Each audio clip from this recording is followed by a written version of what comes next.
All right, so now that we covered all of those positions, worked through the CAGED system with the 3 layers, arpeggios, pentatonic scales, and the full 7-note mode, the fun begins. We're going to start applying all that in 2 different ways.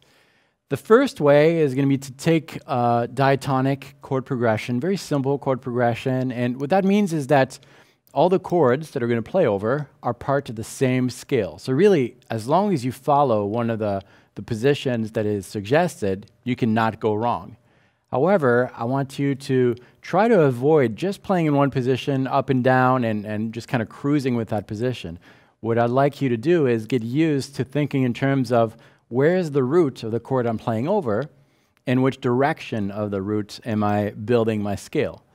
And to do that, we're going to determine a starting area of the fretboard, and we're going to bring all the different positions to that same area of the fretboard. It's going to be a narrow approach, which will allow you to visualize what's going on.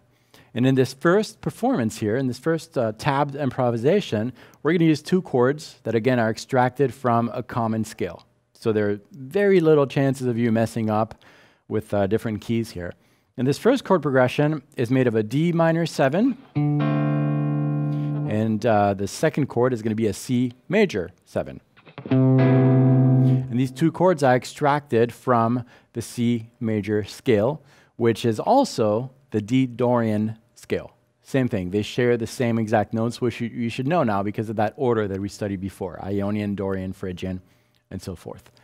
So I'm going to play over this, kind of a funk backing track type of thing, and I'm going to use this area of the fretboard right here.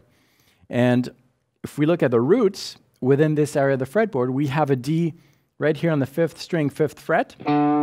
That's going to be the visual reference point from which we're going to build the 3 layers that we'll use over that D minor 7, which will be a D Dorian mode. So the 3 layers would be the D minor 7 arpeggio, the D minor pentatonic scale, and the D Dorian mode. Then, when we play over the C major 7 chord, the notes are still going to work, but I still want you to visualize that C within this area of the fretboard, and we have one right here on the 6th string, 8th fret.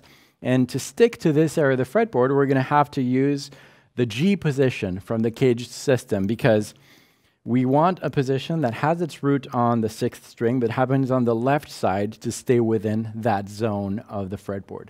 And as long as you're focusing, visualizing, mentally visualizing where the root is, your improvisation is going to be a lot more focused than if you were to just use one position and keep playing like that. So let's give that a try. I will try to go through the different layers, and this is going to be tabbed for you so you can play exactly what I played. And if there's a section that you particularly like, learn that and ask yourself, why do I like this? Is it a rhythm thing? Is it a lick? Apply that to your own playing once you memorize this. Let's get started.